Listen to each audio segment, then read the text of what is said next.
Revise करेंगे and then further I'll make you explain how to get rid of your negative habits and how to inculcate more powerful and helpful habits. तो habits के बारे में जो सबसे powerful जो method है habit change के लिए, उसके ऊपर हम काम करेंगे। तो एक बार सारी चीजों को अच्छे से दोबारा से समझ लेते हैं। सबसे पहले हम ये जानते हैं व्हाट इज हैबिट। हैबिट हम किसे कहते हैं, ये हमें सबसे पहले समझ लेना चाहिए, जान लेना चाहिए, राइट। What is habit. तो कल हमने चर्चा की थी इसके बारे में। I told you behavior that we repeat again and again, something which we do again and again, we do it unconsciously, automatically, as we are going on a autopilot mode. तो हम लोग किसी चीज को जब अनकॉन्शियसली लगातार करते चले जाते हैं बिना किसी एफर्ट के, बिना किसी कॉन्शियस इन्वॉल्वमेंट के, तो हम कहते हैं that is my habit. Now habit हमेशा, अगर आप ध्यान देंगे, अच्छा मेरी आवाज स्लो है क्या? अभी ठीक है दीपक जी? Yes, तो sir. सबसे पहली, ओके थैंक यू। सो पहली चीज हमने समझा व्हाट इज हैबिट। हैबिट हम किसे कहते हैं? All the repeated things which you do on day to day basis, you do it unconsciously, repeatedly, without even being aware of what I am doing. मैं क्या कर रहा हूं, कई बार तो इसका पता भी नहीं होता, and we keep doing that thing. So that is called habit. And most of the habits, they are associated, either they are triggered by where you are, by the place, or by the time, or with whom you are, or how are you feeling, or how you are thinking. हर आदत को अपने आप को execute करने के लिए, because it is your automated behaviour, उस automated behaviour को आपके भीतर से ऑन करने के लिए, स्विच करने के लिए एक की होती है, जिसे हम कहते हैं cue. Should be some trigger, किसी एक चीज जो ट्रिगर करती है, and then that behaviour automatically get started. तो वो जो स्विच है, that switch can be a place, that can be a particular time, that can be a person, that can be a kind of feeling और a kind of a thought. तो वो जो है, हम पर्टिकुलर हैबिट जो है उसको repeat करने से वो अपने आप काम करने लगती है। नाउ ये जो हैबिट्स हमारी हैं, इन हैबिट्स को अगर आप ध्यान से देखेंगे, व्हाट यू विल फाइंड, बहुत सारी ऐसी हैबिट्स हैं हम करना नहीं चाहते, लेकिन हम वही करते हुए अपने आप को देखते हैं। तो हैबिट्स को आप जनरली दो तरीके से क्लासिफाई कर सकते हैं। एक, हेल्पफुल हैबिट्स, वो आदतें जो हमें अपने जीवन की, जो हमारे इच्छाएं हैं, जो हमारी कोर इंटेंशंस हैं, जो हमारे जीवन का मकसद है, जो हमारे जीवन का पर्पस है, वो आदतें जो हमें जीवन के ध्येय की और लक्ष्य की तरफ उधर ले जाती हैं, उनको हम हेल्पफुल हैबिट्स कह सकते हैं। और वो आदतें जो हमें जीवन के उस पर्पस से, मकसद से, उद्देश्य से दूर ले जाती हैं, उनको हम हार्मफुल हैबिट्स कह सकते हैं, राइट।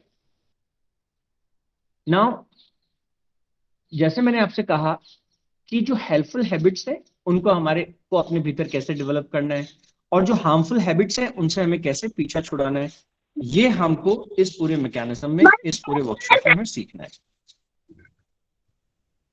हाँ, तो दैविक कह रहे हैं कि मेरी आवाज क्लियर नहीं है। एक बार आप सब लोगों से भी इनपुट लेना चाहता हूँ। क्या मेरी आवाज आपको क्लियर सुनाई दे रही है? मुझे ठीक Yes, चाहिए sir. Sir. Yes okay good. तो बेटा देविक, आप अपने सिस्टम को थोड़ा सा चेक करो। I Yes, think there is some problem at your end. Okay good, thank you, thank you. तो हम इसको दो तरीके से देख सकते हैं। प्रीति मैम भी कह रहे हैं कि थोड़ा सा आवाज ब्रेक कर रही है। चलिए मैं थोड़ा सा माइक और एडजस्ट करता हूँ। I think it is little better.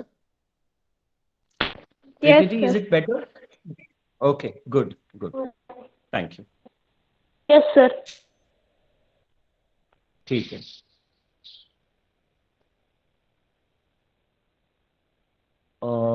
Arvind ji कह रहे हैं I should reconnect. It is okay now. Okay, तो मैं थोड़ा सा माइक को एडजस्ट कर लिया है। तो what I want to say use that there are harmful habits and there are healthy और हेल्पफुल हैबिट्स। तो हमको हेल्दी और हेल्पफुल हैबिट्स को इनकलकेट करना है, अपने अंदर लाना है, और हार्मफुल हैबिट्स से हमको बचना है। सबसे पहली और इंपॉर्टेंट चीज जो आपको जानना है हैबिट के बारे में, that we are even many times we are unaware of the reason why I'm doing this. So they go unconsciously. Even uh, even we are not even able to notice that I'm doing that particular thing. तो सबसे पहले मैंने क्या कहा कि habits दो तरह के हो सकते हैं, और ऐसा नहीं सोचना चाहिए कि सिर्फ हैबिट्स बुरे ही होंगे, अच्छे भी होते हैं और बुरे भी होते हैं। एक छोटा सा उदाहरण आपको देता हूं। जब हम ड्राइविंग करना एक बार सीख लेते हैं तो बहुत आसान हो जाता है चीजों को कर पाना। एक बार आपने ड्राइविंग करना सीख लिया, ट्रैफिक में कहाँ टर्न लेना है, कब ब्रेक लगाना है, कब आपको जो है क्लच गियर चेंज करना है, everything goes automatically. That is again part of the habit. That now driving is your habit, swimming is your habit. So you need not to put conscious effort to do that thing again and again and again and again. So in a way, habits, they save our energy. We are able to conserve lots of energy because of these habits. So what we need to do is one thing, as I told you, habits are good, they are helpful, but दूसरी तरफ there are some habits जो हमको नुकसान पहुंचाती हैं, and they don't reflect, मतलब वो हमारा जो हमारे को अच्छी लगती हैं, they give us comfort, पर जो हमारी डीप इंटेंशंस है, जो हमारी गहरी इच्छा है, मैं अपने जीवन में ये होना चाहता हूँ, मैं अपने जीवन में ये करना चाहता हूँ, उस रास्ते में वो रुकावट बनती है। तो उनको हमें हटाने की जरूरत पड़ती है। मैंने कुछ एग्जाम्पल्स आपको लिखे हैं। कुछ लोग ओवर ईटिंग करते हैं, हाँ, कुछ लोग टॉक्सिक्स, मतलब जो कंज्यूम करते हैं। तो अलग अलग तरह की चीजें, बहुत सारे लोग अलग अलग तरह के, मैंने हार्मफुल हैबिट्स की कुछ एग्जाम्पल्स यहाँ लिखे हैं, आप देख रहे हैं। और ये बहुत ही, मतलब बहुत ही, जैसे आदमी को ना एक कंपल्शन जैसा फील होता है, he is just doing it. आप बच्चे अपने आप को नोटिस करते होंगे, बस आप टीवी के सामने से गुजरते हैं और आपका मन करता है थोड़ा सा टीवी देख लेता है, and then you watch it for very long hours. Lot of energy, lot of time is just वो वेस्ट हो जाता है उसमें। तो इसलिए हमको इसे समझना होगा। बहुत बार क्या होता है, कोई छोटी सी बात होती है, हम अचानक से भड़क पड़ते हैं, हम बहुत गुस्सा हो जाते हैं। तो ये हार्मफुल हैबिट्स हैं जो हमारे जीवन पे नेगेटिव असर डालते हैं। तो मैंने कुछ नेगेटिव और हार्मफुल जो हैबिट्स हैं उनका उदाहरण लेकर के यहाँ पे लिखा है आपके लिए। नाउ, टाल मटोल, ये भी एक तरह की आदत जो है, बहुत ही हार्मफुल हैबिट में से एक है। तो हमको इनके साथ कैसे डील करें? जैसे मैंने आपसे कहा कि ये कितना गहरा असर हमारी जिंदगी पे डालती है, ना केवल हमारी जिंदगी पे, अगर ग्लोबली देखें, आपको शायद सुन के शौक लगे, 50 लाख लोग हर साल उनकी इसलिए डेथ हो जाती है बिकॉज वो टबैको या टबैको के प्रोडक्ट्स यूज करते हैं। 50 लाख लोग।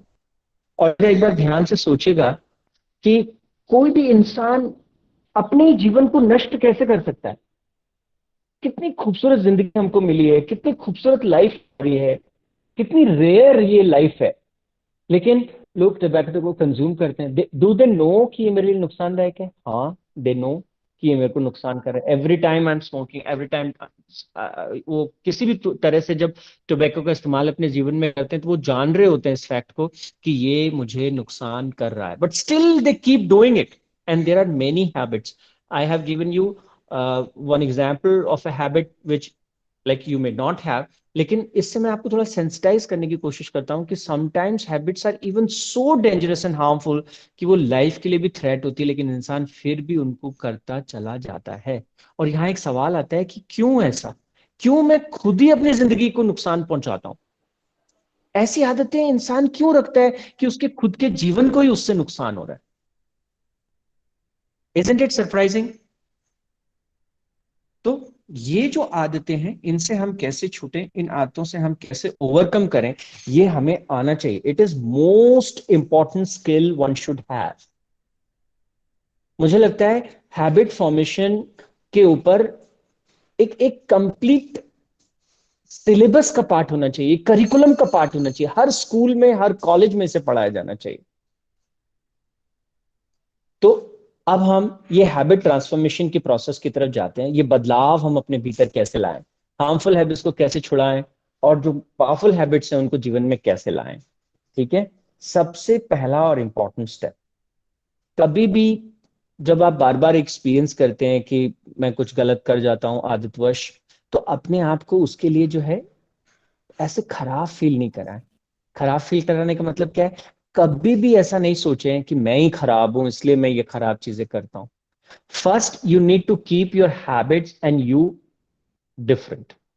मोस्ट ऑफ द टाइम मैं पेरेंट्स को यहां पे ध्यान दिलाना चाहता हूं, जब बच्चों को अच्छी आदत नहीं होती, जब उनकी आदतें खराब होती हैं, हम बच्चों को लेबल करते हैं, हम बच्चों को बोलते हैं आप खराब हो।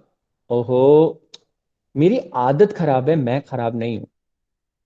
आप समझ गए? तो हमको सबसे पहले खुद की किसी आदत को ठीक करना है तो हमको इस बात को सबसे पहले अपने आप को समझना होगा, मेरी आदत और मैं, हम दो अलग अलग चीजें हैं। मैं एक अलग चीज है और आदत एक अलग चीज है। लेकिन बहुत बार I am telling you, in schools जहाँ पे ज्यादा सेंसिटिविटी नहीं होती, कोई बच्चा पढ़ाई में अच्छा नहीं होता क्योंकि उसकी पढ़ाई करने की आदत नहीं है, तो उस बच्चे को ही एक डफर या उस बच्चे को ही एक लूजर के तरह से जो है ना प्रोजेक्ट कर दिया जाता है, उसको लेबल्ड कर दिया जाता है, and that is a very cruel thing to do.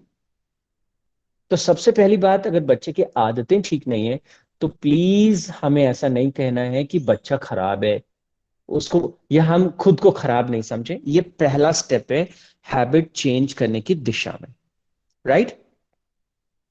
अब थोड़ा सा अपन थोड़ा सा गहराई में जाते हैं, चीजों को थोड़ा सा और डिटेल में पकड़ने की कोशिश करते हैं।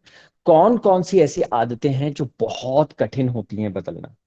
मैंने कुछ एक एग्जांपल यहाँ लिए हैं, पर this can be different for different students, सबके लिए अलग अलग हो सकता है। तो आपको भी एक लिस्ट बनाना चाहिए, कौन सी मेरी ऐसी आदतें हैं those are very tough to change. जैसे मैंने आपसे कहा कि habit is your unconscious automated response to something. Automated unconscious response अपने आप होता है, पता ही नहीं चलता कैसे हो गया, कब हो गया, कब मैंने कर दिया। तो सबसे पहले आपको उसे लाइट में लाना होता है, ठीक है ना? तो सबसे पहले आप जरा ये देखिए कि मेरे जीवन की जो चीजें हैं, जो मैं करना चाहता हूं, जो मैं बनना चाहता हूं, जो मैं होना चाहता हूं, तो उसके लिए कौन सी ऐसी आदतें हैं जो एक बाधा पैदा करती हैं, एक नुकसान पहुंचाती हैं। ठीक है, ये इनको आइडेंटिफाई करने की जरूरत है। मैंने कुछ यहाँ पे लिख दिए हैं कुछ आदतों के बारे में जो कुछ लोगों के जीवन में हो सकती है, मैंने उनको लिखा। ठीक है, तो एक चीज हमने प्रॉमिस किया अपने आप से कि हम अपने आप को लेबल नहीं करेंगे, बुरी आदतों को अलग से करेंगे और खुद को हम अलग से रखेंगे, दोनों को अलग अलग रखेंगे और फिर हम अपनी आदतों पे काम करना शुरू करेंगे। तो हमको यहाँ एक इंपॉर्टेंट बात है जिसको हमको समझ लेना चाहिए। हमारे दिमाग में दो तरह के मैकेनिज्म, दो तरह के सिस्टम्स जो हैं वो काम करते हैं। या ऐसे सोच लीजिए कि दिमाग जो है दो तरीके से काम करता है। आप कभी अगर इंटरनेशनल फ्लाइट्स में गए हैं तो शायद आपको पता होगा कि एक ऐसा टाइम होता है जब फ्लाइट को पायलट चला रहा होता है और एक ऐसा टाइम होता है जब फ्लाइट है अपने आप से। तो दो तरह के मोड पर हमारा सिस्टम काम करता है, एक जिसे हम कहते हैं system one and intuitive mode. Intuitive mode पे हमारा दिमाग काम करता है, हमारा ब्रेन काम करता है, या फिर वो कंट्रोल्ड मोड पे काम करता है। ये दो मोड्स हैं, दो मैकेनिज्म हैं दिमाग के काम करने के, दो तरीके हैं दिमाग के काम करने के। पहला तरीका जिसमें जो जजमेंट्स हैं, जो डिसीजंस हैं, वो अपने आप दिमाग ले लेता है और रैपिडली लेता है, क्विकली लेता है, फटाफट। और दूसरा जो मोड है उसमें जो निर्णय होता है, जो डिसीजन होता है, वो आराम से लिया जाता है, धीरे धीरे लिया जाता है, कॉन्शियसली लिया जाता है, सोच समझ के लिया जाता है। ठीक है, तो दो तरीके से ब्रेन जो है वो सिचुएशंस को रिस्पॉन्ड करता है। पहली चीज कैसे? इंट्यूटिव मोड क्विकली रिस्पॉन्ड करेगा बिना सोचे समझे, मतलब वो जो सोचना है, जो समझना है, वो पहले से ही इनबिल्ट एक मैकेनिज्म है। तो जजमेंट्स और डिसीजंस फटाफट ऑटोमेटिकली रैपिडली ले लिए जाएंगे। और दूसरा इसको कौन सा मोड कहते हैं? Intuitive mode. और दूसरा जो मोड है वो क्या है? Controlled mode. तो कंट्रोल मोड में क्या होता है? डिसीजन सोच समझ के लिए जाते हैं, अच्छा ऐसा होगा तो ऐसा होगा, फिर ये करेंगे तो करें कि नहीं करें, कैसे करें। तो ये दो तरीके से हमारा दिमाग काम करता है। इनको हम क्या कह सकते हैं, इन दोनों सिस्टम्स को हमें थोड़ा ठीक से समझ लेना चाहिए, क्योंकि हमारी जो हार्मफुल हैबिट्स हैं और जो हमारी जो जो पॉजिटिव हैबिट्स है, दोनों के पीछे यही सिस्टम्स काम करते हैं। जितना हम ब्रेन के सिस्टम को ठीक से समझेंगे उतना we will have more control over our own habits, right. तो पहला क्या है, सिस्टम वन, ये इमोशनली चार्ज्ड होता है। मैंने कल आपको 3 तरह की शक्तियों के बारे में बात की थी, शायद आपको याद होगा। भाव की शक्ति, क्रिया की शक्ति, ज्ञान की शक्ति। और मैंने आपसे कहा था कि किसी भी तरह के बदलाव को, जीवन में कुछ भी बदलाव आपको लाना है, यू नीड पावर। बिना शक्ति के, बिना पावर के, बिना ऊर्जा के, बिना एनर्जी के आप कुछ भी बदलाव नहीं ला सकते, कुछ भी चेंज नहीं कर सकते। अगर हमको धूल का एक कण भी हटाना है, थोड़ा सा भी चेंज करना है, तो हमको उसमें कुछ ना एनर्जी इन्वेस्ट करनी पड़ेगी, कुछ ना कुछ ताकत हमको लगानी पड़ेगी। अगर हम अपने जीवन में अपनी किसी आदत को बदलना चाहते, किसी भी तरह का चेंज हम लाना चाहते हैं, परिवर्तन हमको लाना होता है, तो हमेशा उसके पीछे किसी न किसी तरह की ताकत काम करती है। हमको पता होना चाहिए कौन सी एनर्जी लगाने की जरूरत है, किस तरह की एनर्जी लगाने की जरूरत है, कितनी एनर्जी लगाने की जरूरत है। तो पहले मैं आपको मैकेनिज्म को समझा रहा हूं, and then we will see how to put this mechanism into practice. तो पहली चीज क्या है कि ये 2 सिस्टम्स के थ्रू हमारा ब्रेन काम करता है। पहला सिस्टम मैंने कहा, सिस्टम वन, जो इमोशनली चार्ज्ड होता है, भाव की शक्ति के साथ काम करता है, फीलिंग्स के साथ वो काम करता है, ठीक है। एंड ये जो सिस्टम है, इसको बहुत मुश्किल होता है बदलना, बहुत मुश्किल होता है इसको मॉडिफाई करना। और ये सिस्टम, हमारी जो हैबिट्स हैं, most of the habits they comes under system one. जो अभी अभी मैंने आपसे क्या कहा था, दैट इंट्यूटिव मोड। हैबिट मतलब autopilot, intuitive mode, you are responding to it. और दूसरा जो सिस्टम है दिमाग के काम करने का, ब्रेन के काम करने का, वो क्या है, that is you see things consciously, you monitor it, you deliberately control it, and that thing you can relatively, they are flexible. उनके ऊपर आपका नियंत्रण, उनके ऊपर आपका कंट्रोल बेहतर होता है। इन दोनों सिस्टम्स को 2 नाम, अलग अलग तरह के नाम दिए गए। एक को हॉट इमोशनल सिस्टम कहते हैं और दूसरे को कूल कॉग्निटिव सिस्टम कहते हैं। हॉट इमोशनल सिस्टम मतलब भाव में बह के और आपने कुछ किया, और कूल कॉग्निटिव सिस्टम मतलब आपने सोच विचार के, समझ के किसी चीज को किया। तो वॉल्टर मिशेल हैं, एक फेमस साइकोलॉजिस्ट हैं, वो इन दोनों सिस्टम्स को उन्होंने 2 नाम दिए। क्या नाम दिया उन्होंने? पहला नाम दिया हॉट इमोशनल सिस्टम, राइट। सो ये हमारी मोस्ट ऑफ द हैबिट्स को, ये हॉट इमोशनल सिस्टम जो भाव की शक्ति से, इमोशंस की पावर से बैक्ड होता है। तो आप जब भी टीवी तरफ देखते हैं तो आपको लगता है बहुत अच्छा लगने वाला है, let's watch it for some time. Video game जब आप खेलते हैं तो आपके अंदर एक सियरन सी पैदा होती है, एक एक्साइटमेंट जैसा रहता है, let's do it, and then you get involve into it, क्योंकि उसका ट्रिगर जो है वो आपके इमोशंस में कहीं ना कहीं है। और दूसरा जो कूल कॉग्निटिव सिस्टम है, जैसे मैं आपको एक ऑप्शन देता हूँ, मामा, बच्चे बहुत से हैं आज के सेशन में, मामा कहे ओके बेटा कुछ कर लो, जाओ तुम्हारे पास 2 घंटे फ्री हैं अभी, डू समथिंग। अब अगर मम्मा ने कह दिया कि तुम कुछ भी कर सकते हो 2 घंटे, तो कुछ में आपकी पढ़ाई भी शामिल है। 2 घंटे आप बैठ के पढ़ाई भी कर सकते हो, और 2 घंटे बैठ के आप टीवी भी देख सकते हो, 2 घंटे बैठ के आप जो है वो वीडियो गेम भी खेल सकते हो। तो अब ये देखने में आएगा कि आपने जो जो चीजें आपके पास हैं, उनमें से आपके जो इमोशंस हैं, आपकी जो फीलिंग्स हैं, आपकी जो भावनाएं हैं, वो किस चीज में ज्यादा इन्वॉल्व है। If you love reading, if you're passionate about reading, if you're mad for reading new books and explore and understand, तो क्या होगा, आप तुरंत कहोगे अरे let me go to my own library and let me find out my new books, और आप जो है कुछ अच्छा सा निकाल के पढ़ने की कोशिश करोगे।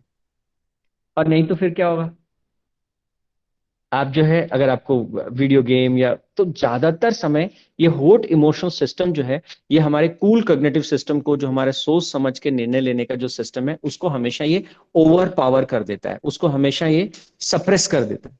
तो ये 2 तरह के सिस्टम्स हैं जिसके बेसिस पर हम डिसीजन मेकिंग करते हैं, और जीवन में जो भी काम करते हैं इन दोनों में से किसी एक के ऊपर बेस करते हैं। तो क्योंकि इमोशंस बहुत प्रभावशाली हैं, बहुत ताकतवर हैं, तो क्या हैबिट्स को बदल नहीं सकते? क्या हम उस इमोशनल, जो हमारी अर्जेस होती हैं, जो टेंडेंसीज होती हैं, क्या हम उनको ओवरकम नहीं कर सकते? ओवरकम कर सकते हैं, लेकिन जैसे मैंने आपसे कहा, हमको इसे समझना होगा। जो हॉट इमोशनल ब्रेन, मतलब जो चीजें हम करते हैं वो बहुत क्विक होती हैं, बहुत फटाफट होती हैं और बहुत कंपेलिंग होती है। ठीक है ना। तो इसलिए हम क्विकली उस नेगेटिव लूप में ज्यादा फंस जाते हैं। जैसे मैं आपको छोटा सा उदाहरण दूं, आपने तय किया कि मुझे सुबह जल्दी उठना है और आप 4 बजे आपकी आंख खुल गई। अब जो आपका अ, जो कूल कॉग्निटिव सिस्टम है वो आपसे क्या कहता है, getting up early in the morning is a good idea. मैं जल्दी उठूंगा, मैं मेडिटेशन करूंगा, प्राणायाम करूंगा, योगासन करूंगा, मॉर्निंग वॉक पे जाऊंगा। So cool cognitive system is telling you कि ये बहुत अच्छा है, सेहत के लिए अच्छा है, ब्रेन के लिए अच्छा है, इससे ऑक्सीजन लेवल बढ़ेगा, ये then this cool cognitive system knows everything. But your hot emotional system which is that is more compelling in nature, वो क्या कहेगा, अभी बहुत अच्छा लग रहा है, लेट इट डू। और वो इतना क्विक और फास्ट निर्णय होता है कि आप को पता ही नहीं चलता, और आप दोबारा से जो है आपकी आंख खुल गई थी, आप उठ सकते थे, आप काम पे जा सकते थे, वॉक पे जा सकते थे, लेकिन आप तुरंत वापस सो जाते हैं। तो ये इमोशनल सिस्टम हमको क्या करता है, एम्पावर करता है। अब हम इस इमोशनल सिस्टम को कैसे काउंटर करें, कैसे हम इसको जीतें, कैसे हम पॉजिटिव हैबिट्स को अपने लाइफ में लेके आए। तो सबसे पहला स्टेप मैंने आपको बताया था कि हमको देखना होगा मेरी आदतें और मैं अलग अलग है। अब दूसरा सूत्र क्या है, उस पर हम आ जाते हैं।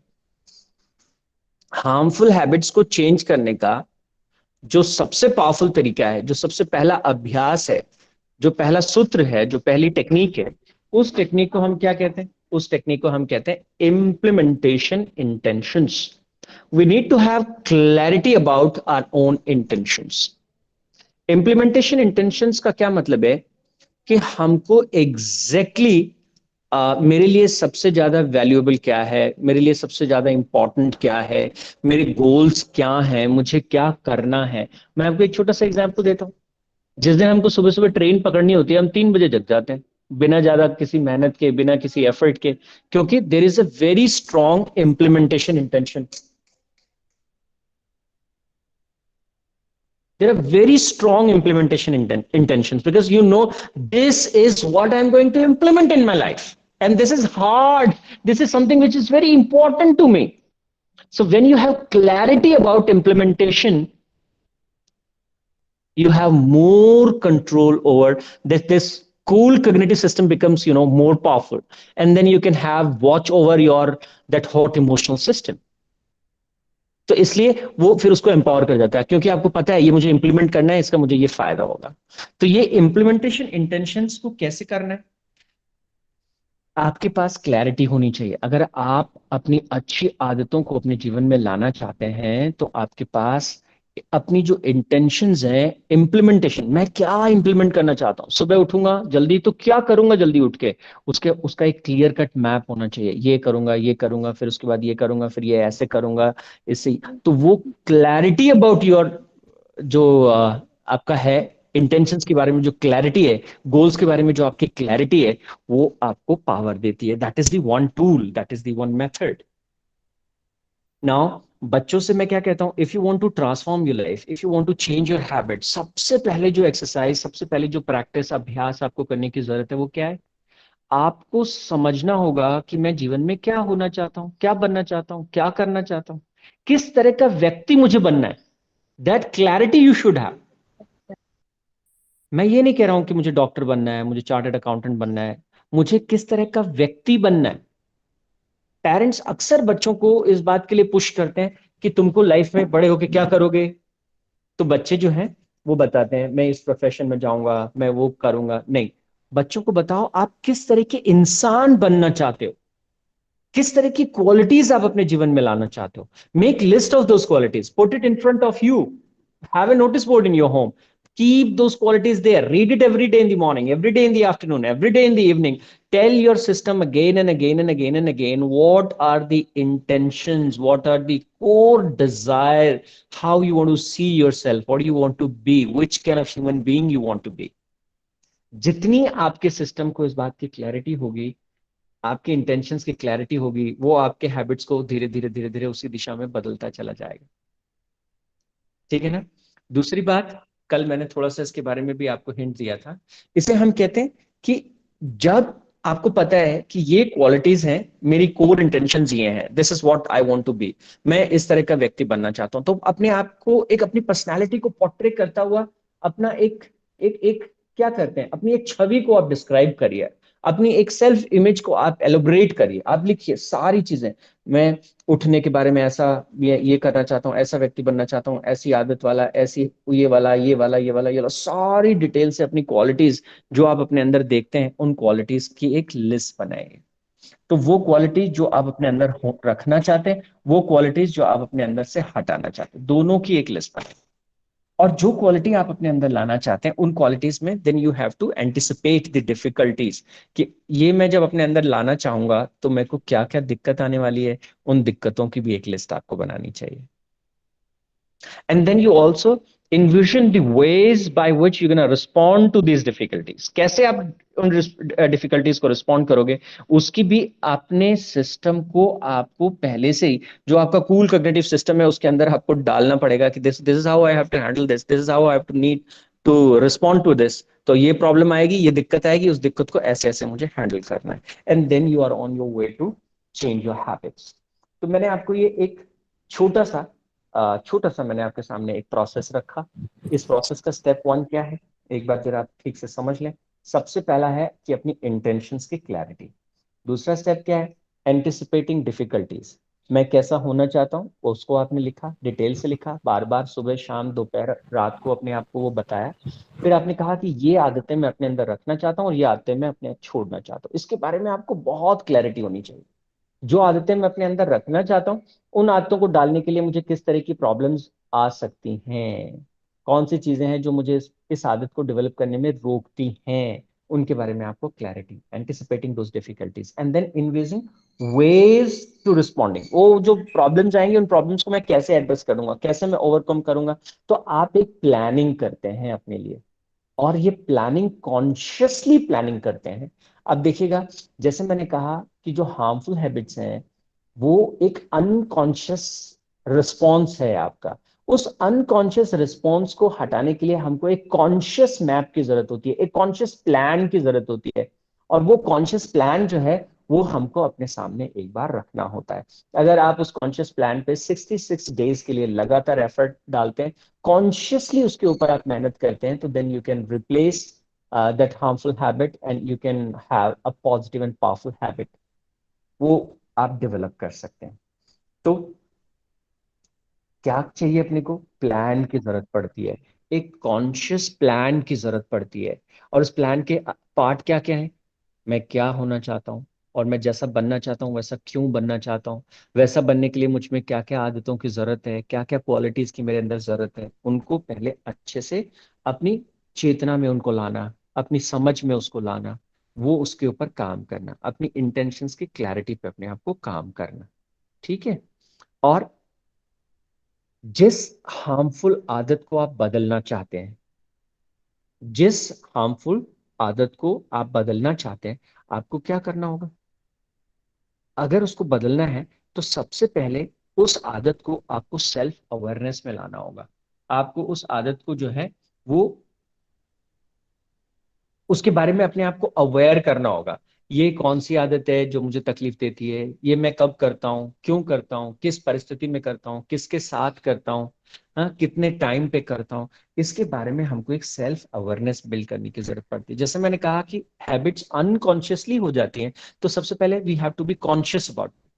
जैसे आप उसके बारे में कॉन्शियस होंगे तो आपको थोड़ी सी क्या इंटेंशनैलिटी और थोड़ा माइंडफुलनेस, उन दोनों की जरूरत पड़ेगी। एक कॉन्शियस अवेयरनेस को बिल्ड करना पड़ता है। और जब आप अपनी हार्मफुल हैबिट्स के चारों तरफ एक कॉन्शियस अवेयरनेस बिल्ड करना शुरू करते हैं तो आप उन आदतों को बदल पाते हैं। कॉन्शियस अवेयरनेस मतलब हमको अपनी उन आदतों के बारे में सजग होना पड़ता है, उनके बारे में हमें कॉन्शियसली सोचना पड़ता है, उनके बारे में उसका कारण क्या है, वो ऐसा मैं क्यों करता हूँ, उसकी वजह क्या है। तो जब उसके ऊपर डीपली हम सोचना शुरू करते हैं तो क्या होता है, ये कॉन्शियस अवेयरनेस जो है वो हमको एक ताकत देती है। इस कॉन्शियस अवेयरनेस को गीता में भगवान श्री कृष्ण किस नाम से बोलते हैं? वो कहते हैं साक्षी भाव। जैसे जैसे हमारे भीतर साक्षी भाव प्रकट होता है, हमारे भीतर एक ताकत आती है अपने जीवन को बदलने की, अपनी आदतों को बदलने की। आपकी आदतें ही आपका जीवन है। कमाल की बात है। कैसे कहते हैं कि पहले हम आदतों को बनाते हैं और फिर आदतें हमारे जीवन को बनाती हैं। So first we create habits and then habits create us. So habit is अगर किसी इंसान की सारी हैबिट्स आपको पता हो तो आप आसानी से उस आदमी के फ्यूचर को प्रिडिक्ट कर सकते हैं। कहा था ना कल मैंने आपसे। तो हम आदतों को बदल सकते हैं, और उनको बदलने के लिए हमको क्या करना होता है, हमको कॉन्शियस अवेयरनेस जो है उसकी जरूरत पड़ती है। कॉन्शियस अवेयरनेस, हमको एक जागरूकता की जरूरत पड़ती है, एक अवेयरनेस की जरूरत पड़ती है कि मैं ऐसा करता हूं। एक माइंडफुलनेस की जरूरत पड़ती है। इस कॉन्शियस अवेयरनेस को हम क्या कहते हैं, mindfulness. And this mindfulness can help you to to get rid of the negative habits or the harmful habits, and will help you to build powerful habits. अब बात यह है कि ये जो साक्षी भाव है, ये जो माइंडफुलनेस है, ये जो कॉन्शियस अवेयरनेस है, उसको हम कैसे बिल्डअप करें, उसको हम कैसे अपने भीतर डेवलप करें, उसको हमें जानने की जरूरत पड़ती है। ये एक तरह की जैसे अभी कोरोना फैला हुआ है चारों तरफ, और क्या कहते हैं सब लोग, वैक्सीनेशन करो, वैक्सीनेशन करो, टीका लगाओ। टीका लगाएंगे तो कोरोना के खिलाफ हमको एक प्रोटेक्शन मिल जाएगा, हम एक एंटीडोट की तरह से वो काम करता है।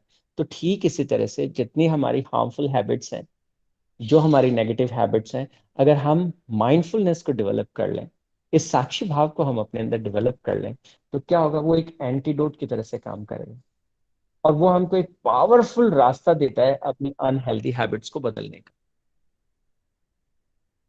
अब आपके सामने एक प्रश्न आ गया, एक चीज तो आपको पता चल गई कि हाँ, हमारे पास एक शक्ति है।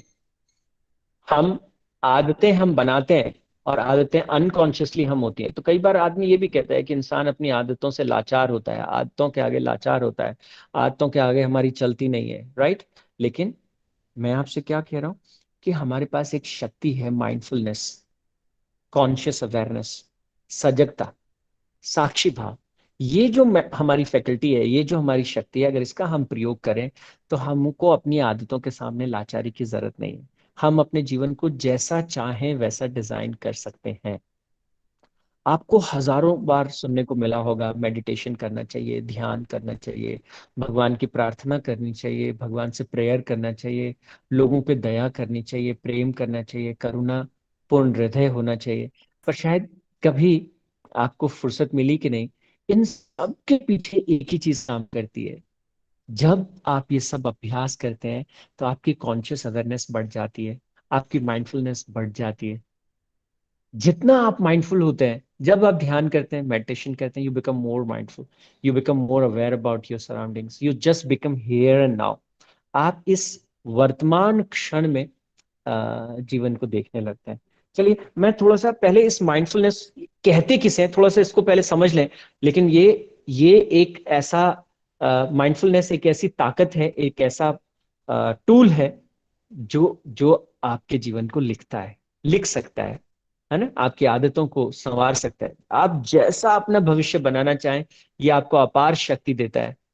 अगर आप इस एक चीज को अपने भीतर डेवलप कर लें तो आप अपने पूरे जीवन को जैसा चाहें वैसा बना सकते हैं। तो ये किसे कहते हैं mindfulness? This is the awareness that emerges to paying attention on purpose and right now at the present moment. And you are not judgmental at the time, you are just non-judgmentally, you do it, and you unfold your experience moment by moment. हर क्षण, हर पल आप एक जगह बैठे।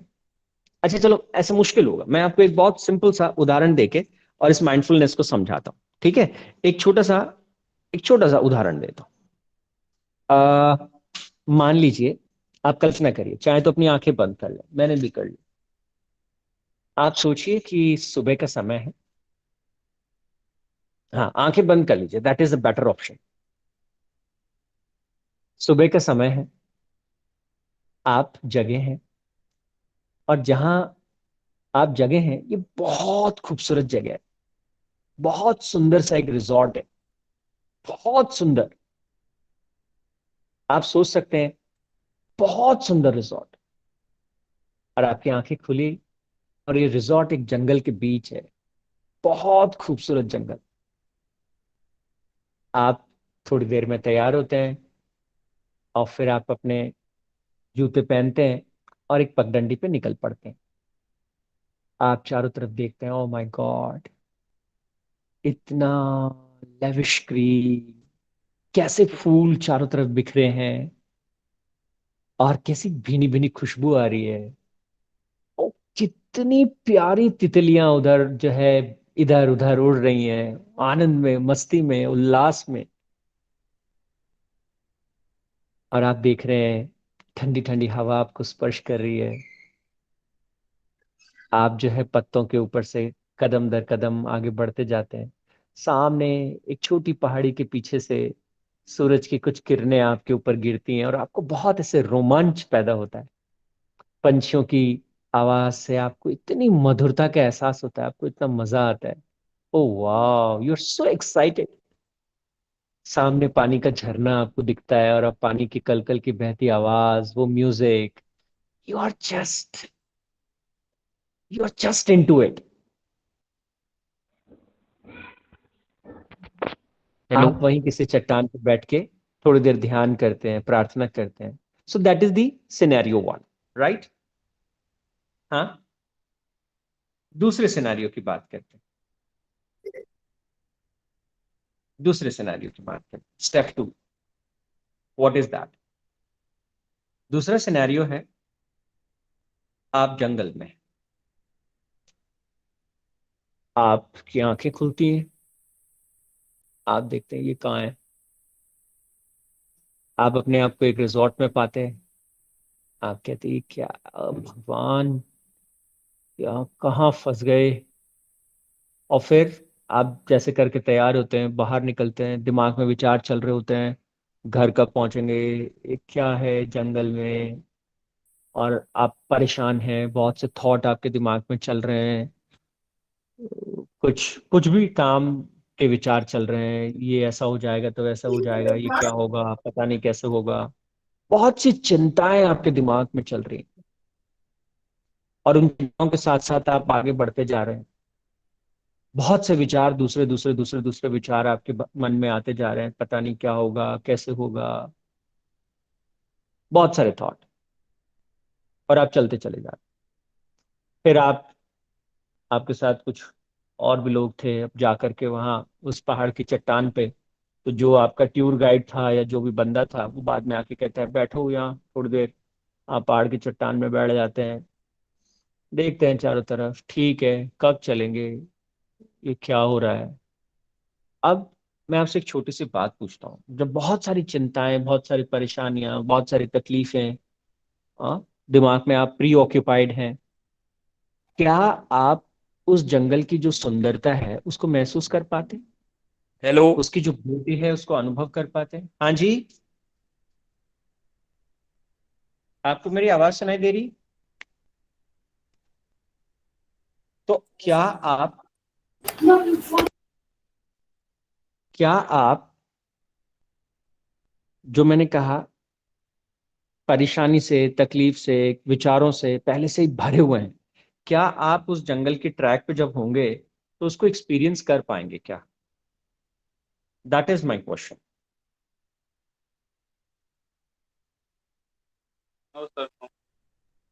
Okay, तो वो हम experience नहीं कर पाएंगे, राइट? हमको उतना मजा भी नहीं आएगा, क्या हुआ, कैसे हुआ, है ना?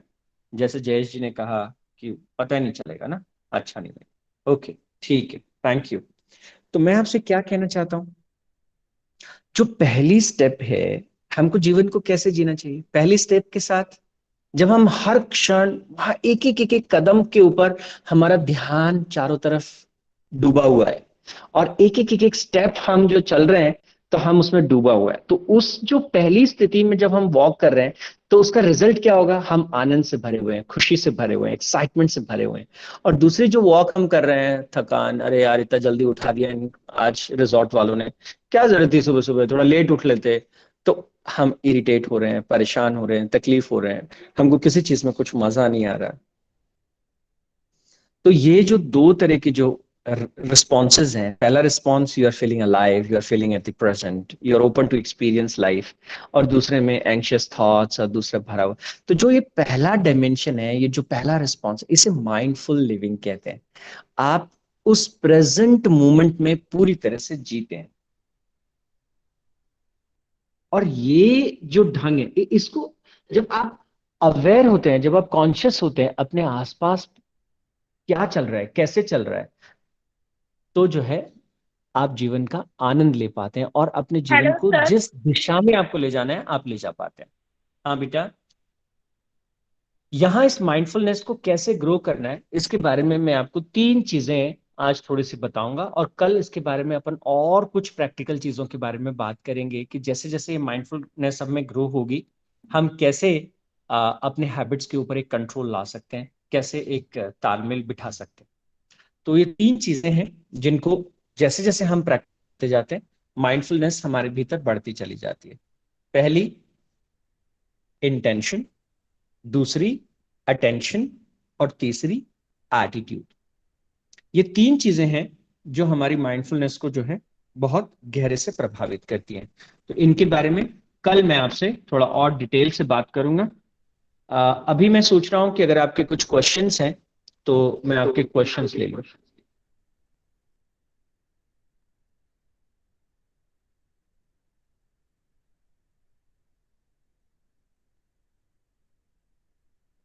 सर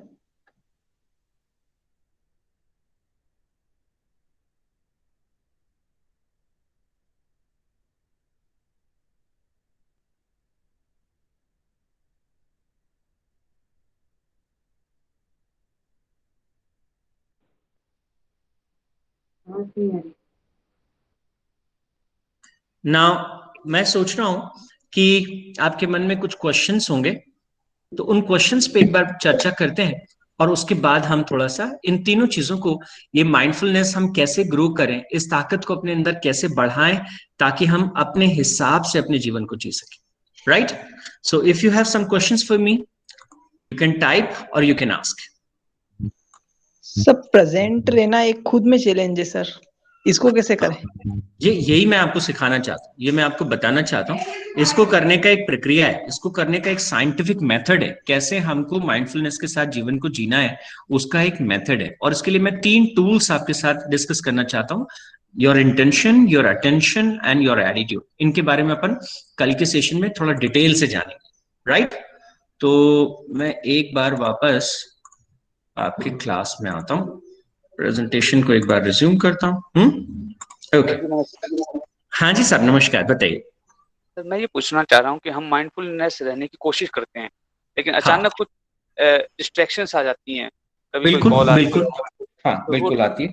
तो ही सबसे ज्यादा डिस्टर्ब करती हैं सर। देखिए मैं आपको बताता हूँ कि माइंडफुल होने का मतलब ये नहीं है कि हमको किसी एक चीज में डूब के बैठे रहना है।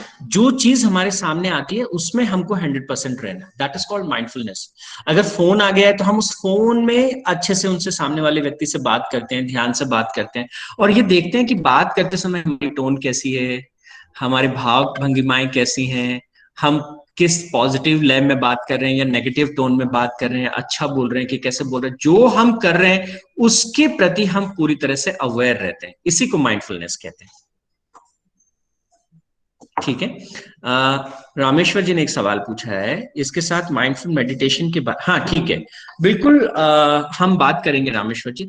असल में क्या है, माइंडफुलनेस जो है एक बहुत ताकतवर प्रोसेस है। हम कैसे बैठते हैं, हम कैसे चलते हैं, हम कैसे खाते हैं, हर एक चीज जो है वो ध्यान बन सकती है, हर एक चीज मेडिटेशन बन सकती है। राइट? तो हम डेफिनेटली इसके बारे में बात करेंगे। यस, और सवाल हैं आप लोगों के? महेश जी कुछ पूछना चाहते हैं, उन्होंने हाथ उठाया। हेलो, हाँ पूछिए। नमस्ते सर। नमस्ते। मेरे को बहुत जल्दी गुस्सा आता है, कैसे कंट्रोल करें? सबसे पहले आप मुझे ये बताओ, आपके पास एक कॉपी होनी चाहिए, मुझे गुस्सा क्यों आता है उसे लिखो। उससे पहले मुझे ये बताओ, क्या आपको एक गुस्से वाला आदमी बनना है क्या? नहीं। पक्का नहीं बनना? तो आपको एक गुस्से वाला बच्चा नहीं बनना। आपको कैसा बनना है पहले थोड़ा सा इसके बारे में सोचें। मेरे को शांत बनना है क्या? मेरे को शांत रहना सीखना है क्या?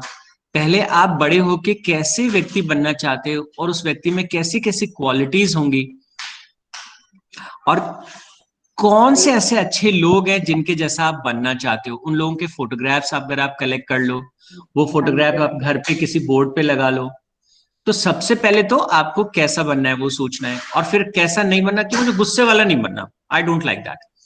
तो एक छोटी सी लिस्ट बनाओ, मुझे कौन कब गुस्सा आता है, किस बात पे मुझे गुस्सा आता है, और मुझे गुस्सा क्यों आता है। ये 3 चीजें अगर आप मुझे बताओगे तो मैं आपको बता दूंगा कि ये गुस्सा आपका कैसे गायब होगा। मुझे गुस्सा अगर कोई मुझे जोर से या फिर मैं काम नहीं करूँ कुछ भी तो फिर जबरदस्ती करे तो मैं जोर से बोल देती हूँ। ओके, तो अब मुझे एक छोटी सी बात जरा बैठ के सोचना। आप जैसे मान लो पढ़ाई नहीं करना चाहते और आपकी मम्मी आपको बोलती होंगी कि पढ़ाई करो, तो आपको कोई हेल्प चाहिए क्या पढ़ाई में? आपको लगता है क्या कि कोई दूसरा, आप अच्छी बन जाओ, आप बड़े इंसान बनो, उसमें कोई आपकी मदद करे, और कोई मदद करे तो अच्छी बात होती है कि बुरी बात होती है? अच्छी बात। Very good. तो आपको बार बार मम्मा के बारे में फील करना चाहिए कि वो मेरी कैसे कैसे हेल्प करती हैं, उसकी एक छोटी सी लिस्ट बनाओ। These are the different ways, ऐसे ऐसे करके मम्मा मेरी हेल्प करती है, मम्मा कितनी अच्छी है, उसकी एक लिस्ट बनाओ। और जिस जिस लोगों पे आपको गुस्सा आता है उन लोगों में क्या क्या अच्छी क्वालिटीज हैं, वो कैसे कैसे आपकी हेल्प करते हैं, कैसे कैसे आपकी मदद करते हैं, उसकी आप एक लिस्ट बनाओ। तो धीरे धीरे आपको महसूस होगा कि जरूरत ही नहीं है, जब ये लोग मुझे इतना प्यार करते हैं और मेरा इतना ख्याल रखते हैं तो मुझे तो गुस्सा करने की जगह इनसे प्यार करना चाहिए।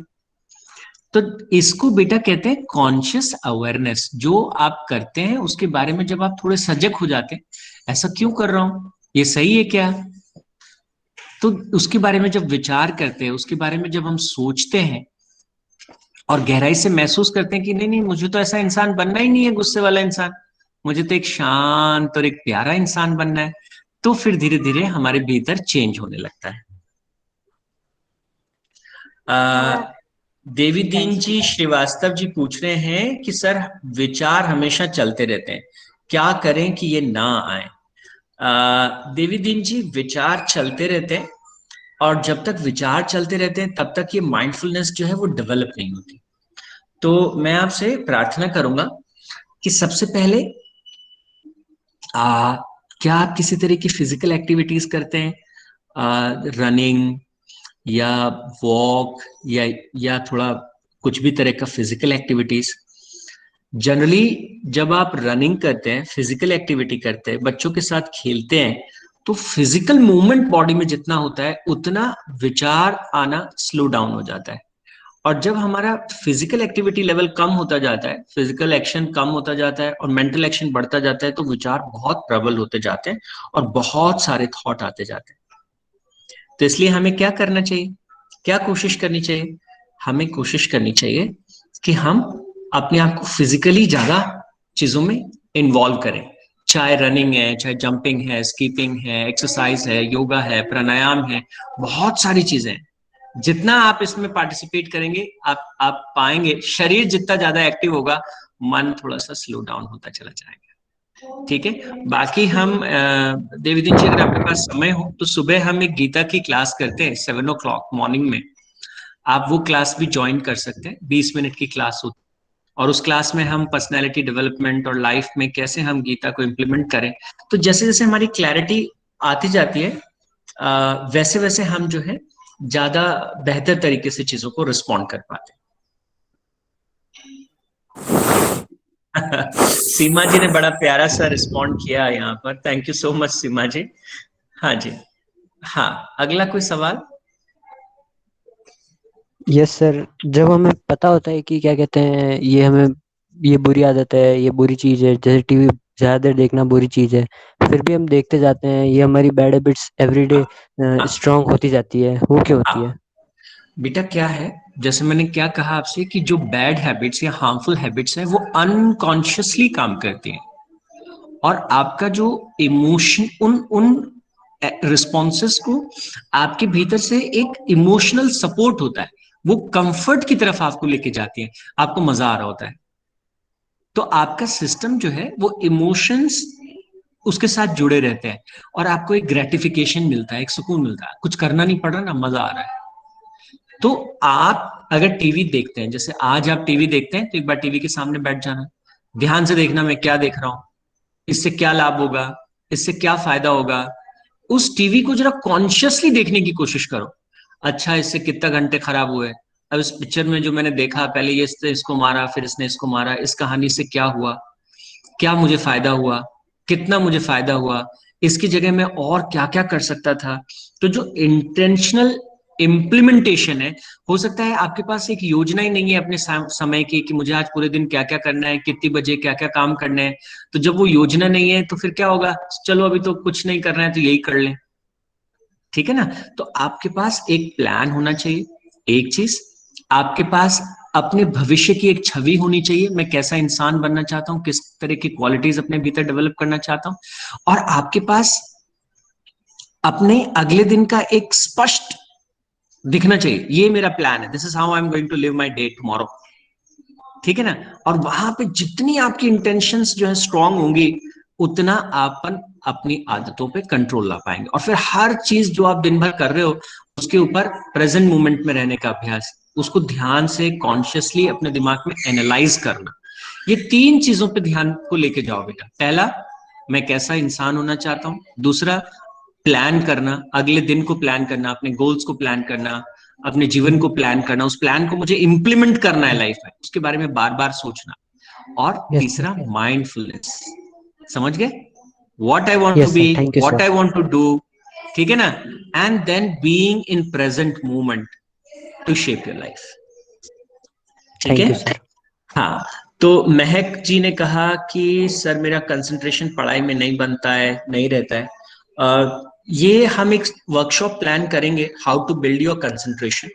और माइंडफुलनेस एक तरह की एकाग्रता ही है। तो कल के सत्र में मैं आपको इसके बारे में थोड़ा और ज्यादा बताऊंगा, कैसे ये माइंडफुलनेस आप अपने भीतर ला सकते हैं।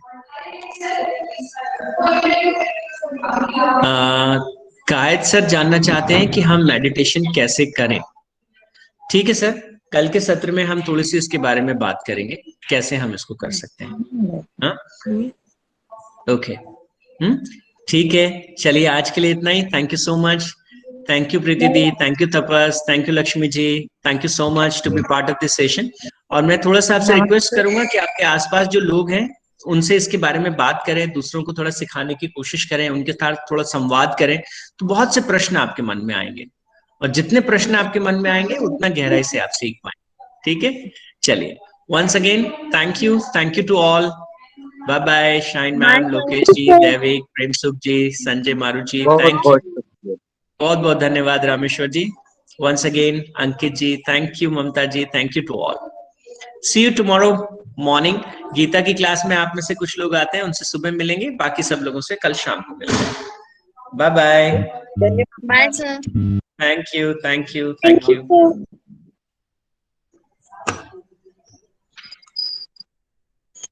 Thank you sir. Bye sir, thank you sir.